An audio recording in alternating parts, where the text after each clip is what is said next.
I'm really excited to talk about my very favorite topic, stewardship. Any of you that know me know that I'm obsessed with this topic. So it was my pleasure to be able to talk about it today and having you give us some time this afternoon.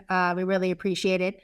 I'm just going to take a real brief moment here to give you a little bit of my background. The reason being is I'm going to reference some stories during the presentation. It will help explain why I'm doing that. My name's Elizabeth Fields. I've been in the nonprofit world for 30 years. The beginning of my career was very focused on direct fundraising, and then I switched to operations. I like to say that my claim to fame is that I was the COO of Gary Sinise Foundation, and many of you know him as Lieutenant Dan from Forrest Gump. I'm also president and founder of Jackson Fields Consulting right now here in Grapevine, Texas. But I also have the privilege of being an expert coach with Sharity Global. And with that, I'm going to hand over the floor to Carol so she can quickly introduce herself as well. Yes, welcome everybody. We are really excited to offer this last in the three-part series around major gifts.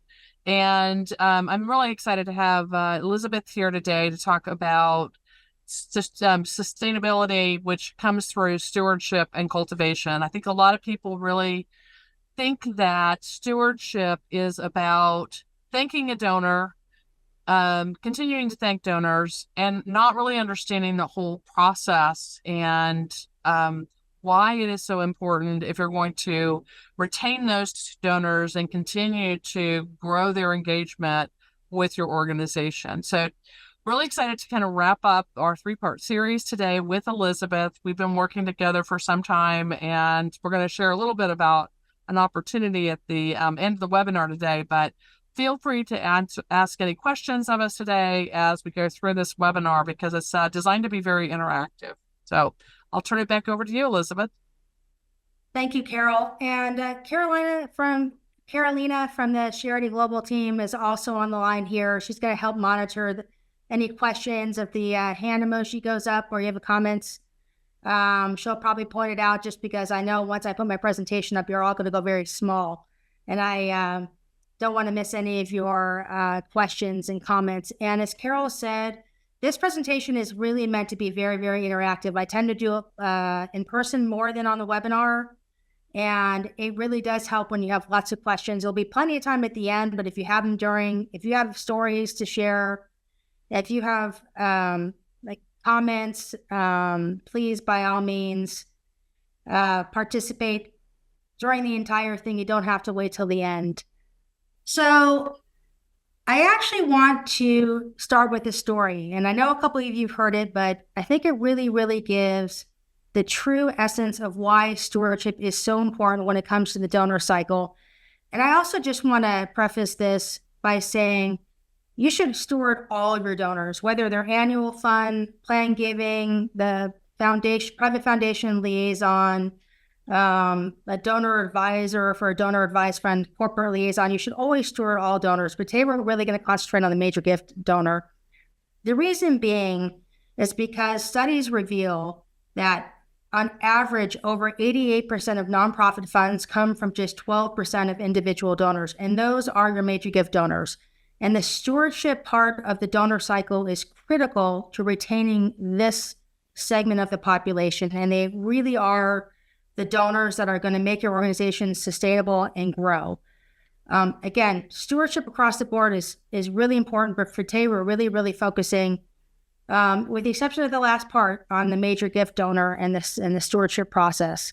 So I want to start with a story. So a while back, I actually worked at National Public Radio. I ran their fundraising for the West Coast. And there was two member stations, fierce competitors, even to this day, in the greater Los Angeles area. The CEO at the time that I was at NPR used to love to share this story because he knew how important stewardship is to any nonprofit organization because he actually experienced firsthand and why he wanted to share it. So long before he became the CEO at NPR, when he was getting comfortable enough to start giving, he was like, I want to support public radio. He was living in LA, and he decided to do what we call a test gift. and gave $5 to both member stations in the greater LA area. One station acknowledged the $5 gift, real basic, but they sent the tax receipt, they said thank you. The other one was dead silent.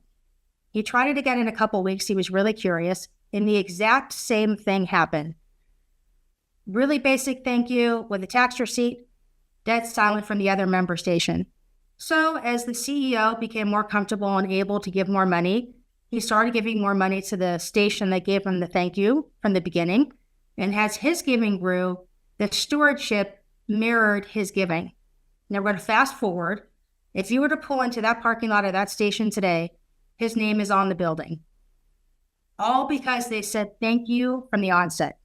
That is how important stewardship is. I can tell you to this day that other station is so embarrassed, especially when they found out that they never thanked him and he was publicly sharing their name. I didn't even share their name when he was CEO of NPR. But I really like telling that story because it just really shows how important stewardship is in the process. But also it's so personal because it showed to him how it made a difference of what station he was going to support.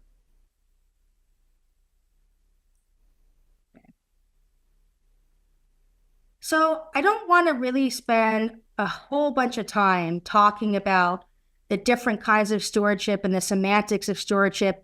I think the power of storytelling, which is actually a part of stewardship, is going to be really critical for everybody to understand why it is the critical need when it comes to retaining your donors. And Carol said from the beginning that stewardship and cultivation are almost one and the same.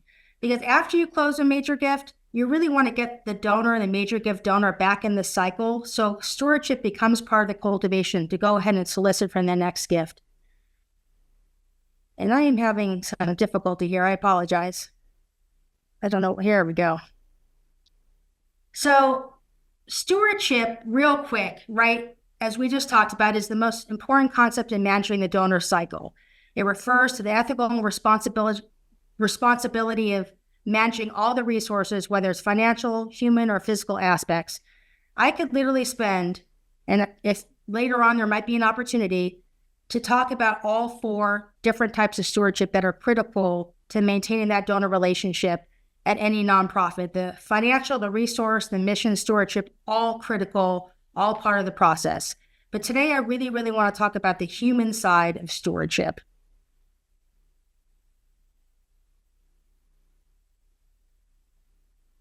So I also want to talk about how to do stewardship. So a second ago, I said, okay, listen, I don't want to get into nitty gritty of actually stewardship and why it's so important on every single of the 4 that were just listed. I think we're in a situation right now where in the heart, or we just started Q3. We know we're going into Q4. It's going to be really busy. It's a lot of asking. It's a lot of annual fund asking, but hopefully you have some key prospects lined up to solicit them and you're going to put them through the stewardship cycle. So what is it you can do right now? Let's talk about what is it you can do right now to start the stewardship process if you haven't with your major gift prospects, because you don't want to go into Q4 if you haven't done proper stewardship at this point. So there's 3 things I'm going to focus on today. Leverage your programming, storytelling, the very variable, powerful part of storytelling, and the personal touch. Before I move on, is there any other questions so far? Yeah, Elizabeth, could you just kind of talk just briefly about how someone might know whether or not they've started stewardship? Because I know a lot of times people send out newsletters or they send out information and they think that that's stewardship, but understanding whether or not they've started a major donor on the stewardship cycle and when that person's going to be ready to ask. If you could just maybe, I know that's a lot, but just briefly touch on that piece. Yeah, absolutely. So listen, the communication pieces like your emails, your digital emails, your newsletters, those basic communication pieces that do need to go out to all the donors to show the impact of what they're giving is providing to the communities in which you are serving. Technically, it is part of stewardship. You need to show that impact and have that regular communication. the last webinar, Carol talked about, the traits of a major gift officer and how you really can, hone in on what a major prospect looks like. You only take on, I don't know, 75 prospects at a time, and you're really developing this personal relationship with them. You're almost mirroring the stewardship to those personal relationships that you're developing. So you're going to know who the major gift prospect is, because by this point, you're going to have what's called a prospect pipeline, and you're managing these relationships. You understand what they need, what they want, what's going to take them to this next level. So stewardship might not look the same for every single prospect that you're or donor that you're working with, right? Yes, they should get this newsletter. Yes, they should get the weekly email, whatever other general communication pieces that exist. But you're going to almost customize what stewardship looks like based on how you're managing this prospect pipeline. And then when the person then goes into, I've made the commitment, they're going to stay in your prospect pipeline. They're just going to go into the stewardship cycle for a little bit more as they go back into cultivation. So it becomes very, very customized at one point. Again, those generalized pieces are really important, but that's not going to be enough for the whole picture, especially when you're working with major gift prospects. I know that was also a lot, so if anybody wants some additional detail about what I just said, please, by all means. Or examples of how customizing it's worked. I mean, actually, I can give you an example, quite frankly. And this is probably going to sound a little odd, but when I was working at UPenn, I covered San Francisco. And when I started working with this prospect, we were trying to get her on an athletic, I think the wrestling board. And when I was working through the cultivation process with her, I'd go visit her at her house. You can't see it now, but I'm a very big baseball fan, and I carry around a backpack that's made of Rawlings baseball glove. And her son happened to be coming back from baseball practice, and he saw the bag sitting next to me and said, "Hey, you like baseball?" And this is like a 12-year-old boy. And I was like, "Yeah, I love baseball." And that was pretty much the end of that. And fast forward, go through the cultivation process with this prospect, solicited her, she gives the gift, she goes into stewardship mode. And at that point, sometimes the actual donor will dictate what they want to talk about. And that is actually, again, part of this customization and part of understanding your prospect and how to manage them through the stewardship process. So I happened to be going to San Francisco for a Penn event. And I'm like, hey, let's meet beforehand, have a cup of coffee, just say hello. And she said, that's great. And we get to the meeting, and she said, my son asked me what I was going to do tonight. She literally said, I'm going to go visit Elizabeth. And she said, I promised him I would ask you about what teams to go watch during spring training. And the whole conversation became about baseball, right? That actually is stewardship. Now, you want to be careful and not have every conversation be about something else. You always want to tie it back to your organization, but it's okay to understand what the donor wants to talk about at that moment, especially from their stewardship cycle, because they really have built that relationship with you, and you've customized it and you made them feel comfortable, and they know that you appreciate them. They already know the impact in that case, but they're very comfortable to talk to you on a personal level, and that's part of stewardship too. And let me also just add with that, and I think this is a really important point that Elizabeth's making, is that you're setting up a donor experience for each individual person that's on this caseload or this pipeline. And there's one ask that you're going to do of this person during each one of these cycles. That cycle may take 18 months, it may take 24 months, but you're not going back to this donor and asking them for money time and time again. Even though they may get the newsletter that has the ask in it, you're going to make sure that you're keeping them on this one cycle that leads to one ask for one thing, as opposed to repeatedly going back to them. I don't know if you want to add anything to that, Elizabeth.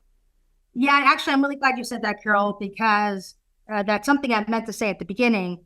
There is such a thing as over asking a donor, right? You can never overthink a donor. You can over ask them. So you do want to make sure this donor understands that you're not coming in there to asking all the time. Yes, they're going to get the newsletter, the mix and ask. If they want to give an annual fund gift during the cultivation period and the stewardship period of a major gift ask, by all means, that does happen. But don't be afraid to understand or to ever overthink a donor. I've never heard a donor be upset because they were overthinked. But you don't want them to think that you're over going in there every time and making an ass. That's not part of this cycle. You really have to find build the time to build in what is of interest to the person, the major gift prospect, with their ability and the priorities of the organization. And that does take on average 18 to 24 months per industry standard. So Carol was right, spot on with that. So let's talk about how to do some of this. And I'm going to start with leverage programming. So most of your organization should be in the heart of doing your programming right now, continuing into Q4. And your programming is powerful, right? This is why you're doing it. And you want to show off how you're impacting the communities in which you're serving. So leverage your programming. It's the very best thing you can do when it comes to stewardship. And I'm going to give some examples, but the very first thing you should do, and this is going to be across the board, anytime that you can show the impact of your organization firsthand, you should do it. You're not always going to be able to do it that way, but when you can, 100% the most impactful, the most powerful. So I told you I worked for Gary Sinise Foundation, and I'm going to use an example of how we leveraged programming there. So one of the programs at that foundation was Gary Sinise and the Lieutenant Dan Band playing at military bases across the country. The whole idea was his band was to uplift the military families and the servicemen and women that were on the bases. And one day we were like, you know what? We should take our major gift donors and we should make a VIP section at these concerts, right? How fun is it going to be for this donor to actually experience the experience that these servicemen and women and their families are feeling? So we're like, awesome. But we took it into the next level, and we decided that the other VIPs in this scenario are the actual recipients of Sinise Foundation, right? One of his programs was to build specially adapted smart homes for the nation's most severely wounded veterans and first responders. So let's just pretend that we were at a base in Colorado Springs. We would invite home recipients from the greater Colorado area and have them in that VIP section, okay? We'd also sprinkle in a couple key prospects that we're close to soliciting because we want them to see the impact firsthand and have that ability to talk to current donors. So everybody's being stewarded, some are being cultivated, everybody's feeling really good. And I can tell you, I've seen it. There is nothing like having a major gift donor sitting next to a quadruple amputee who just received a home from the Sinise Foundation while his band is playing. It is firsthand impactful. Anytime you can do that, do it. Leverage your programming.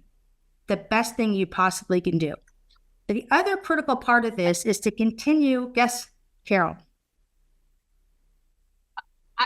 Just kind of building on that, I was going to use a really quick example. I ran a program for at-risk girls.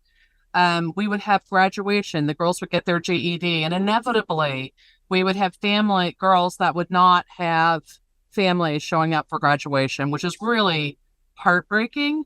But we would then ask our major donors to come and be their cheer section. They would show up a little bit early. They would bring flowers. They would make signs, and they would sit there at graduation. And when she walked across the stage, she had people cheering for her in the audience. And I can tell you, similar experience. It was powerful for everybody involved. Yeah. Does anybody else have stories like this before we move on? Like I said, I want it to be interactive. So if you have scenarios that have worked, by all means, please share, because there's probably other organizations that are similar to yours in this group. Anybody raising their emoji hand? Want to share a little storytelling? Before I move on to the follow-up, there is one other thing I want to add to this. Don't limit yourself to inviting your major gift donors to that region, right? Invite all your major gift donors. And the reason being is that while the concert might be in Colorado Springs, it's possible that the major gift donor in New York happened to be traveling to Colorado Springs and they got the notification that there's a concert going on and they're invited, right? It's another touch point, so that didn't hurt, but it's better. They might sit there and say, hey, I don't want to sit in the hotel room. I'm going to go to this concert that happens to be in Colorado Springs because I was traveling there for business. I used to do that when I was working at one university, and I would sign up for all their different alumni associations in the different regions because of that. I'd rather go networking or meet fellow Wildcats than sit in my hotel room. So the touch point's great, and you never know when they actually might be in the area. You just get another opportunity to interact and steward that major gift donor. So don't feel like you have to limit it to a certain region. The other thing I want to say is you actually need to determine what the major gift level is. And I meant to say that early on, right? Some organizations right now might be 10,000, some it might be $1 million.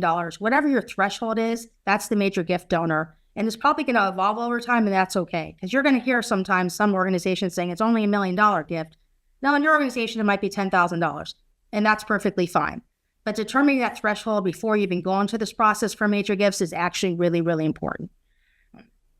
But finishing off leveraging programming, follow-up to this is also really important. It's another touch point. It's another way to remind them of how impactful their gift is and how much you appreciate them. So in this scenario, again, going back to the concert, maybe you send an email saying, thank you for coming with some pictures. To those who couldn't come, you'd send a thank you, maybe a clip of Gary's band playing God Bless America. You're reminding the ones who attended of the impact, and you're still bringing the program to those who couldn't attend. So leverage your programming 100%. But I know there's some of you who are probably thinking, well, we don't have a program to bring to, we don't have a way to do it. Maybe there's a sensitive scenario going on, right? Abused spouses that you're serving. Maybe you just haven't offered programming yet. So that's okay. Storytelling is a very powerful tool, and storytelling is important for those who can actually leverage programming too. Storytelling, you all have a powerful story to tell. Embrace it, tell it. Do not be afraid of the power of storytelling. The one thing you always have to do, though, when you're telling your story is to bring it back to your organization. I've seen it time and time again when you have a recipient out there talking about their story and they actually forget to say, hey, it's X organization that changed my life. Definitely want to make that happen, but make sure that you use storytelling. So again, firsthand, it is the most impactful, hands down, right? If you can get somebody to stand up and say, here's my story, here's how this organization impacted my life, definitely. But again, I know there's circumstances where that might not be possible. So the second best thing to do is to actually gather testimonials, and they can be anonymous. You can change names if necessary, but getting that testimonial is critical because you can also reuse it. It can be organic, but you're using that testimonial to go back and steward that donor and say, see, here's the impact, right? You can use it for specialty giving campaigns like National Giving Tuesday.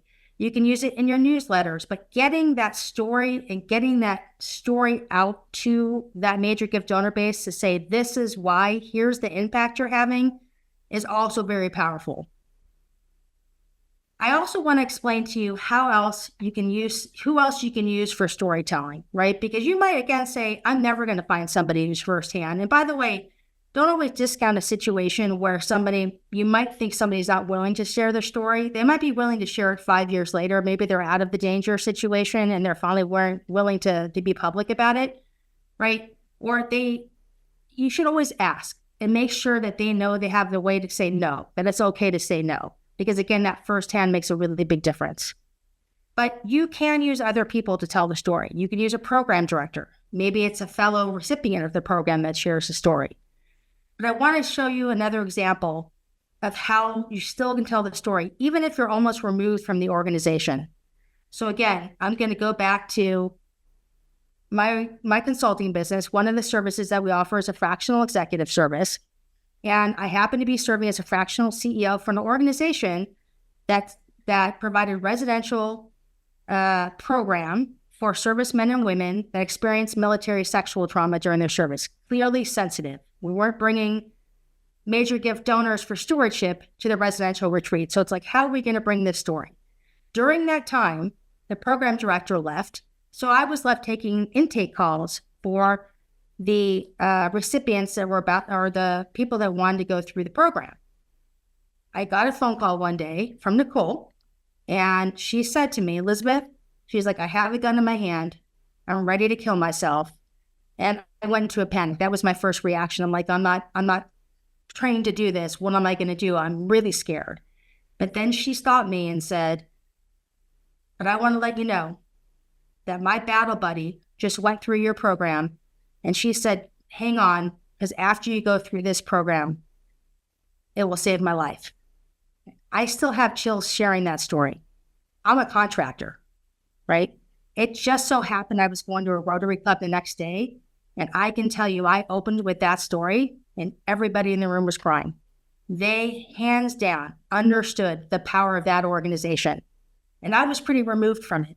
So capture that story, tell the story firsthand 100%. But there's other ways to grab the powerful stories to the communities in which you're serving. Don't be afraid of it, embrace it.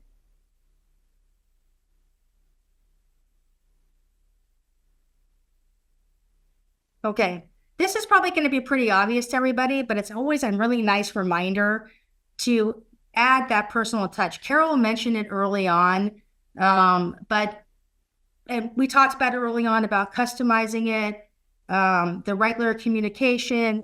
This personal touch is really, really important in the stewardship process.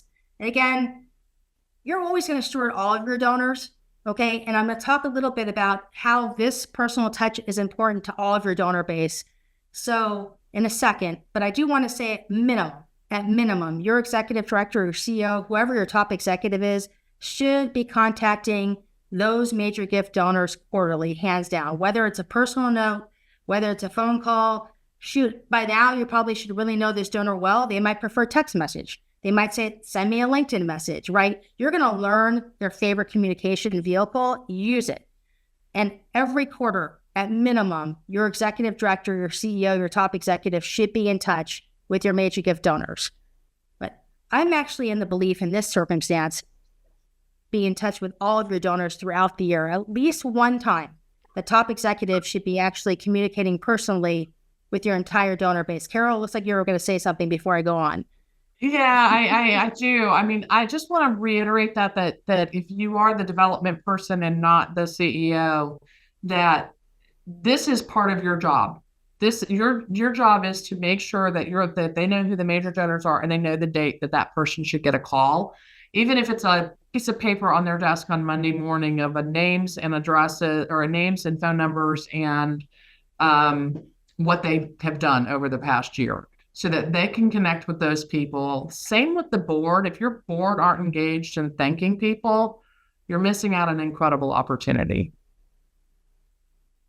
100%. And actually, this little sidebar here, this is why a CRM, a proper donor CRM, is also so important, because you can actually track these personal, you're going to track what's going on anyhow. You're going to track like where everybody is in the donor cycle, whether they're qualification, cultivation, or stewardship, but you're capturing this really important information that's going to connect it and make it really make it personal. So for instance, yeah, whoever's at UPenn now sees that baseball story, right? And this person likes baseball, and hopefully they're using it, right? If you go on a visit with somebody and you remember their dog's name later, set your executive director up to remember to say, how's Fluffy doing? And a CRM actually captures that information for you, so you can always have this personal touch when you're making contact with your major gift donors, when you're making contact with your donors, but those major gift donors specifically, because you are building personal relationships and they will remember those things. Back at the major gift seminar webinar too, Carol will talk about, being up to date on current events. Also really important for stewardship. It's amazing that, if you're working with somebody and they were affected by a hurricane, for instance, and you remember that their kid, is in the hurricane zone, and you call and say, how's your daughter doing? They will forever remember you, right? And they're going to give you more time of the day because you made it super personal. So capturing that personal information, using a donor CRM to do so, definitely important. So the reason why I brought simple works, you don't have to have fancy personal touch, okay? You don't have to have donor appreciation gifts. You don't have to have fancy note cards. You literally can go to a 99-cent store, buy the plain note cards, take your logo sticker, stick it on there, and write the handwritten note. It's the idea that it's personal that makes it powerful. It does not have to be fancy. Should I do that for my own business, quite frankly? It's still that personal touch. You took the time, they took the time. It matters. A lot of times people will say, Elizabeth, I don't have the time to do this. There's only a couple of us in the organization. How we could possibly have the time to reach all these donors outside of the quarterly donors, because you have to do that no matter what. You have to calendar the time and get in that habit of every other Tuesday at 11 a.m. is my time to reach out to the donor base, period, right? Again, always for the major gift donors, that has to be quarterly. But I really think stewarding your entire donor base, because you never know when there's going to be a major gift donor in there, having that one personal touch throughout the year is really important. So what you do is you take your donor base, you segment how many calls or notes you think you can manage in 2 to 3 hours a month, and you just start chipping away at it. And you might have a small donor base, and that means you're going to be contacting these donors every month. That's okay. Just mix it up between a phone call or a text or an email or a personal note. But that one touch will make a really big difference. Remember that $5 donor at NPR. It did matter. It really, really does matter. Calendar the time. Now, Carol also mentioned that you could use other stakeholders. It doesn't just have to be the executive director. Maybe it doesn't make sense to be the executive directors. There are times as you're building these relationships with the major gift donors that you know that they have a strong relationship with somebody else. So maybe it's the board chair, maybe it's the development committee chair, maybe it is the program director. So mix in other key stakeholders of the organization in this process as well, especially if you know that they have a strong relationship with the major gift prospect. They'll appreciate the personal touch and that you understand what the relations of all the moving pieces, the puzzles, who the relationships are, what matters to them. It will make a huge, huge difference. Again, anybody have additional questions, stories they want to share?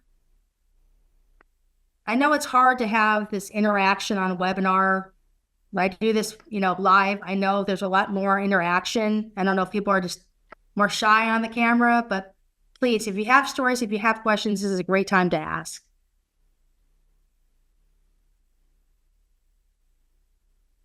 I see somebody. I'm Tanya. I see a tiger. I'm Tanya with Turpentine Creek Wildlife Refuge. We've been working with Carol a long time, and she's told me these things, but it's just been hard for me to schedule the time. So I appreciate you just saying those simple words of calendar the time, because that's something I haven't actually done. We're kind of pulled in all the directions all the time, it feels like. So I will make it a point, Carol, to start calendaring that time and learn the new product that we just came in with, Neon. So we went from Donor Perfect to a new product. So that I have to also schedule the time to learn how to enter that information into this program. So good. Well, I'm glad. And just so you know, a lot of those CRM systems will help you calendar the time, right? Mm-hmm. Many of them actually have features where they will send you reminders. So utilize that little, when you're putting in a contact report, check off the box that I want to be reminded in 10 days or however it's set up. And it will auto-populate. It should auto-populate in your email, like you are due to call so-and-so or contact them for an event. Most CRMs have that feature. Definitely utilize it. It's a powerful feature. Thank you. It's really, and I want to just stress that was the point I was going to make, is when you have a CRM, if it's not set up to trigger stewardship reminders, then you're not utilizing your CRM. And when you have a small shop where, like Tanya, you're out and you're so busy, having that is an incredible opportunity to streamline things and get everybody engaged in when they need to pick up the phone and call or send that note or whatever, or whose birthday it is, whatever that might be. Actually, a lot of CRMs also are set up to auto-populate an inbox when a certain donor at a certain threshold makes a gift. I've seen that too. And it alerts you that so-and-so just did this activity, they just made this gift. And if they're on your prospect list, it's actually really helpful to know, right? Because you have somebody who's a major gift prospect and they're going through the cycle, or if they've made the major gift and they're in stewardship, but they also just, gave, their annual gift. a nice touch point to say thank you for, continuing to support the other organization with other giving means. So systems are very, very powerful for reminders, and for providing information. So use your systems to the maximum ability, because it will help with the stewardship process. And if you don't already have a stewardship grid that you've built out about when certain things happen, when it triggers certain stewardship activities, we do have a template that we'll be happy to provide you. Most of the folks that work with me already have that. I know, Tanya, you guys are working on building yours out. It's a really powerful tool. And then putting that into your donor database makes it automated, which can really save a lot of time if you're a smaller shop, even if you're a larger one, because it's easy to get caught up in other things. It really, really is. And I know early on I talked about there's different kinds of stewardship, and we wanted to focus on human stewardship today and just give you some ideas of how to go and implement it, because if you're not doing it, you want to start somehow right now. But a lot of the systems and then mapping out a stewardship plan will help with the mission stewardship and that financial stewardship and the research stewardship. It will help manage all of that, which is actually critical to relationship building too, when it comes down to it. And then again, each one of those, quite frankly, can be a half-day seminar, right? You could really get in the nitty-gritty. And I'm like, we don't have crazy amount of time, so let's just get some basics here, some stories. This is some of the ways you can do it now, because it's that important. Again, you can never thank your donors enough.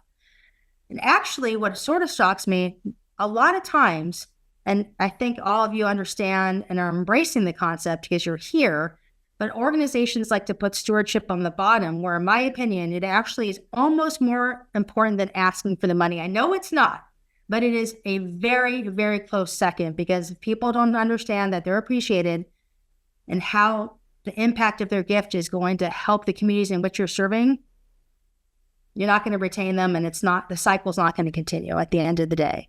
So stewardship is really, really critical piece. And it's hard to grasp, it's hard to make time, but it's critical. So I think somebody went off camera to ask a question. Yeah, hi. It's not necessarily related to this slide, but a couple slides ago, you were talking about the impact of story and how there are some limitations when working with sensitive situations. I work primarily with DV and SA clients, so we have pretty strict, confidentiality and such. So I'm trying to balance the skills that I developed in animal rescue, where it's very easy to come up with stories that trigger the heart, with the confidentiality that we need to obviously respect in our clients and anonymity and all of that. So what do you have to suggest for, I don't want to just send out a memo to our clients like, hey, we need some testimonials to raise some money. So what are some methods to navigate through that? So I can hop in, having run a DV center for a decade. Oh, great. And yes. Been in the Violence Against Women movement. You need to play off of the fact that it's not safe for you to disclose who they are. And really emphasize that you can't share a specific story, and even details about a person could potentially be dangerous for them, especially if it's a smaller community.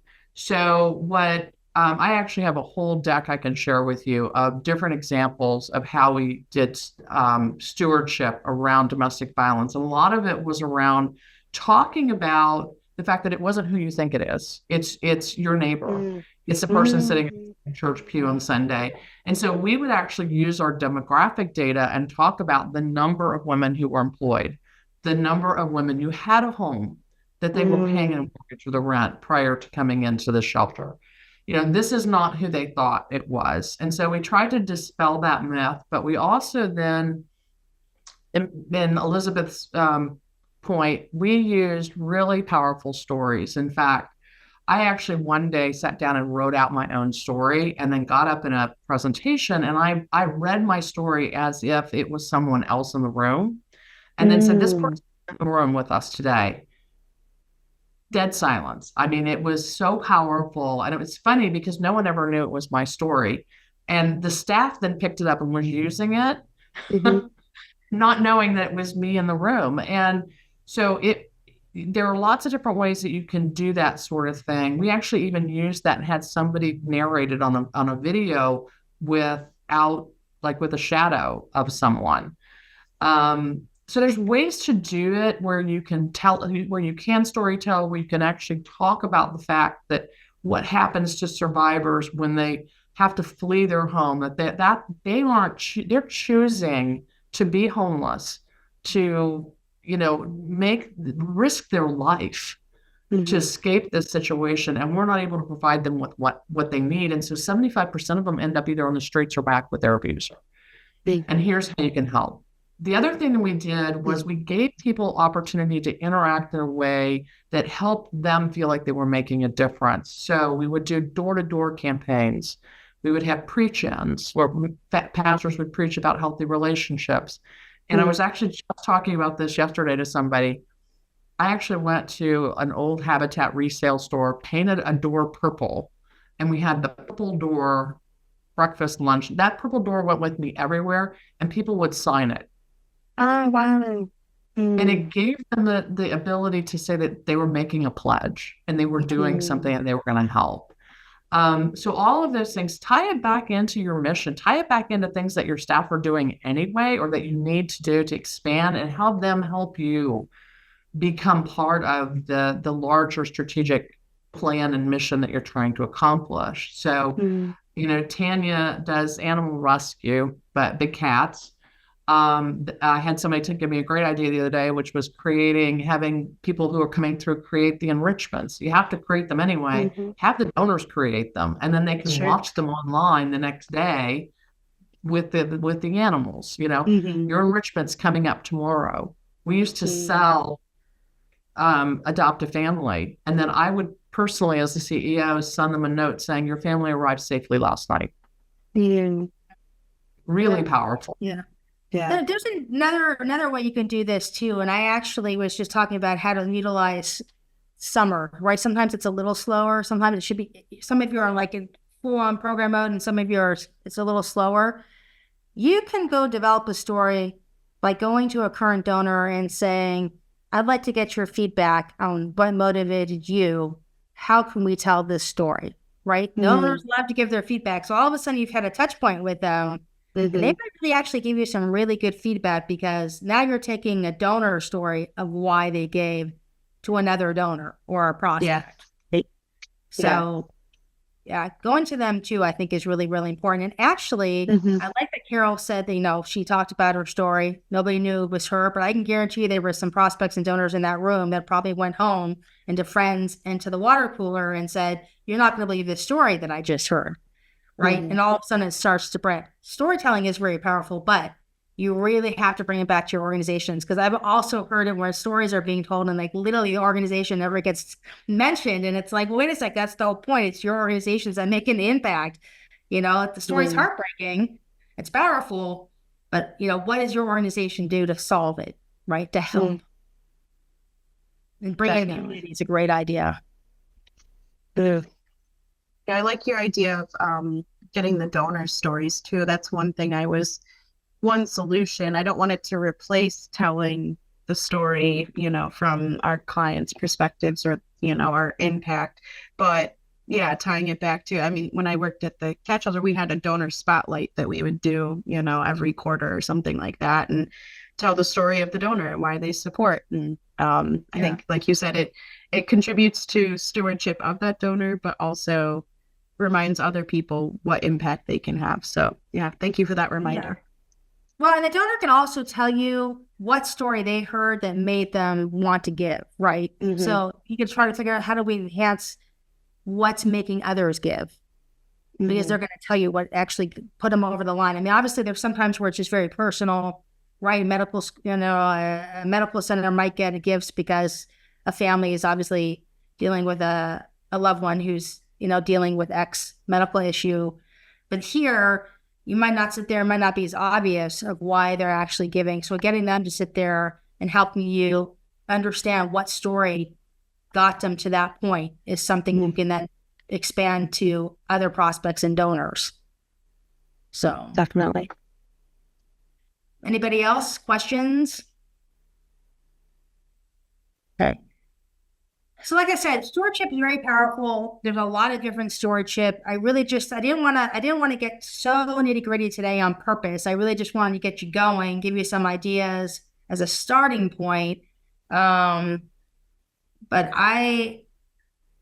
there's an opportunity to get to the nitty gritty and the entire donor cycle and launching a campaign. And many of you that follow Sharity, follow Jackson Fields Consulting, you know that we've been doing these webinars throughout the summer because we love talking about fundraising and helping nonprofits grow and become sustainable.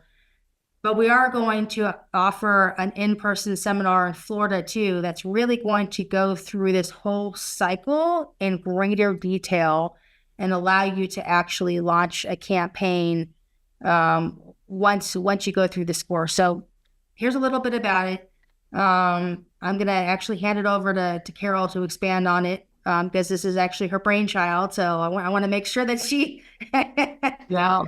Well, and some of you have been working with Sharity for a while. Some of you haven't had that opportunity yet. This is really an opportunity to have an intensive 2-day major gifts course, be able to be in the room with other people who are learning how to be major gifts officers, understanding that process, but also getting all the tools, the templates, having the wealth screen, being able to actually have everything you need to execute on a major gifts program at your nonprofit. So many organizations are still doing that year-to-year busy cycle of, trying to just keep alive instead of thinking out and trying to do, understanding that it takes 18 to 24 months to cultivate a donor. So you better have a plan that lasts 18 to 24 months or beyond, right? Including the budget and everything else. So if we're really going to be moving and growing your organization and creating sustainable revenue streams, because as Elizabeth said, 80% of funding comes from 12% of your donors. It comes from major gifts. Then what we need to make, I think that's the right statistic, right, Elizabeth? Yeah, 88, yeah. 88, okay, even higher, right. You have to know how to do this. You have to have all the information. And I have never personally been to a fundraising program that teaches this. So if you work with either one of us, you probably already have a lot of this information, but this is going to help you do really this rapid implementation. And if you attend, you walk away with a certificate in major gifts. So we are giving a discount to current clients, so you can feel free to reach out to Elizabeth or I on this, but it is a 2-day intensive here in Orlando. And we've got a really great group. We're having a cocktail party the first night to get to know other major gifts officers in the United States or people who are doing this kind of fundraising. And we'd love to have you join us.